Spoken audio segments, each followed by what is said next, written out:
सुबह के 4:30 बज रहे हैं और बच्चों का विजिट वीज़ा एक्सटेंड करवाने के लिए हम घर से निकल रहे हैं। सफ़र की शुरुआत ही अंधेरे से हुई, जिसकी वजह से हमारा जिन बहुत ज़्यादा डरा हुआ था। और कुछ ही देर सफ़र करने के बाद फाइनली सुबह हो गई, जिससे हमारी भी सांस में सांस आई। तवील सफ़र तय करने के बाद फाइनली इस जंगल में भी हमें बकाला मिल गया। तो मैंने बकाले से खाने पीने का कुछ सामान लिया और चाय हम घर से ही बनाकर निकले हुए थे, क्योंकि मेरे अलावा गाड़ी में सभी चाय लवर्स थे। और फिर खाते पीते हमारा सफ़र शुरू हो गया। रास्ते में व्यू माशाल्लाह बहुत खूबसूरत था, जहाँ तक नज़र जा रही थी पहाड़ ही पहाड़ थे। दोपहर की 12:30 हो गई और 8 घंटे की थका देने वाली ड्राइव करने के बाद हम फाइनली तबूक पहुंच गए हैं। इसके बाद हमने निकलना है हगिल के लिए, जो कि यहाँ से मज़ीद 220 किलोमीटर दूर है। लेकिन उससे पहले हम खाने का कुछ करेंगे, क्योंकि अब आगे मज़ीद सफ़र नहीं होता। अभी भी हमारी मंजिल 220 किलोमीटर दूर थी, लेकिन खाना खाए बगैर अब ट्रैवल करना नामुमकिन हो चुका था। तो काफ़ी देर घूमने फिरने के बाद हम इस पाकिस्तानी रेस्टोरेंट पहुंचे और इनके मेन्यू में जो चीज़ें इनकी स्पेशल थी हमने वो ऑर्डर कर दी। भूख की वजह से मैं सब कुछ खा तो गया, लेकिन टेस्ट के बारे में अब आपको छोटा जिन बताएगा। क्या हो रही है अम्मल? धूप हो रही है। खाना खाया था? मज़ा आया या बस ठीक था? ठीक था। और फिर मज़ीद 220 किलोमीटर ट्रैवल करने के बाद फाइनली हम अपनी मंजिल हगिल पहुंच चुके थे। और वहां पहुंचते ही विजिट वीज़ा एक्सटेंड करवाने के लिए मैंने बच्चों को बॉर्डर की तरफ रवाना कर दिया। क्योंकि मैं इकामा होल्डर हूं, तो बगैर खुरूज आउदा लगवाए मैं बच्चों के साथ बॉर्डर क्रॉस नहीं कर सकता। तो जब तक वो विजिट वीज़ा एक्सटेंड करवा कर वापस आएंगे, मुझे उनका यहीं पर वेट करना होगा। और तवील इंतज़ार करने के बाद फाइनली इंतज़ार की घड़ियाँ हुई ख़त्म और वो लोग वापस आ गए। अब हमारा काम हगिल में ख़त्म हो चुका था, लेकिन थके हुए होने की वजह से हम वापस ट्रैवल नहीं कर सकते थे। तो हमने डिसाइड किया कि आज की रात हम यहीं पर गुजारेंगे और कल सुबह वापस रवाना हो जाएंगे। तो वहाँ के लोकल भाई ने हमें काफ़ी सारी रेंट के लिए जगहें दिखाई और ये व्यू देखने के बाद हमने ये वाली जगह फाइनलाइज कर ली। और फिर सबसे पहला काम था खाने का इंतज़ाम करना।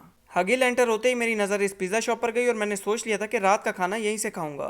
पिज़्ज़ा लेने के बाद मैं वहाँ से निकल ही रहा था कि रिची पिज़्ज़ा पर गब्बर के साथियों ने हमला कर दिया। और फिर खाने का इंतज़ाम करने के बाद फाइनली मैं घर पहुँच गया और पिज़्ज़ा माशाल्लाह बहुत खूबसूरत था। और ख़ूबसूरत के साथ साथ ये टेस्टी भी था। और फिर फाइनली थका हारा मैं सोने के लिए पहुँच गया। और सुबह के 8 बजते ही जिन ने उठा दिया।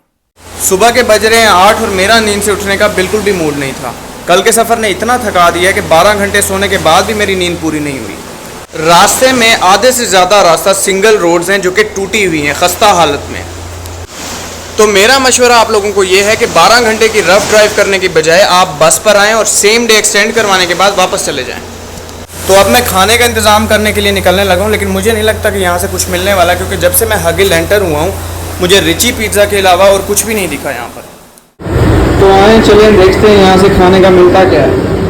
और काफ़ी देर घूमने फिरने के बाद मैंने लोकेशन की मदद से एक अरबी रेस्टोरेंट ढूंढा, जहाँ से सिर्फ मैंने अपना ऑर्डर किया, क्योंकि बच्चों को अरबी खाना बिल्कुल नहीं पसंद। और फिर इस तरह से मैंने थोड़ी सी मजीद मेहनत की और इंडियन रेस्टोरेंट से खाना लेने के बाद मैं वापस पहुँच गया। और घर वालों को तो मुझसे भी ज़्यादा जल्दी थी, उन्होंने मेरा वेट ही नहीं किया और पूल साफ करके चला दिया।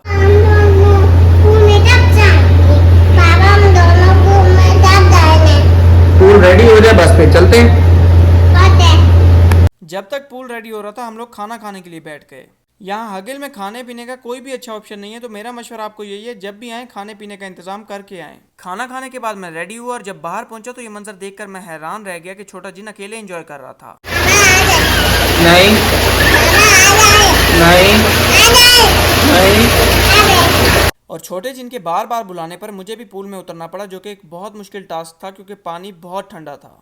हम बाप बेटी ने काफ़ी देर पूल में एंजॉय किया, लेकिन फिर पानी ने हमारे जिस्म को काटना शुरू कर दिया। और इन्वेस्टिगेट करने पर पता चला कि ये लोग समंदर का पानी पूल में यूज़ कर रहे थे और जो पानी वेस्ट होता था वो वापस समंदर में। क्या साइंस है। काफ़ी देर नहाने के बाद हम लोग फ्रेश हुए और वापस घर के लिए रवाना होने के लिए तैयारियाँ शुरू कर दी। और फिर इस जगह के ओनर के साथ हिसाब किताब क्लियर करने के बाद मैं वहाँ से रवाना हो गया। रास्ते में मेरे दिल में ख्याल आया कि इतनी दूर आ तो गए हैं, चलो थोड़ा सा घूम ही लिया जाए।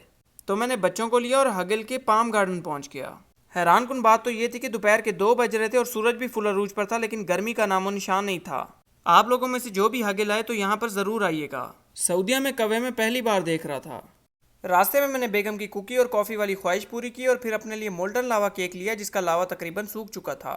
घूमते फिरते टाइम का पता ही नहीं चला और शाम के 4:30 हो गए और फिर हम मदीना के लिए रवाना हो गए।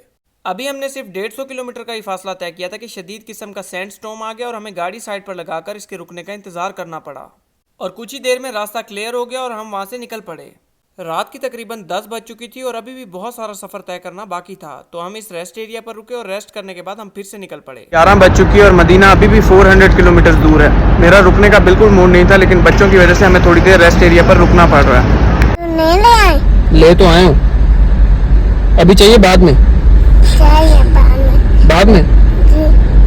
और छोटे जिन को राजी करने के बाद हमने अपना सफर कंटिन्यू कर लिया और घर पहुंचते पहुंचते हमें सुबह के 4:30 हो गए। और इसी के साथ आज का व्लॉग हुआ एंड। मजीद व्लॉग्स के लिए मुझे फॉलो कर लें। अल्लाह हाफिज़।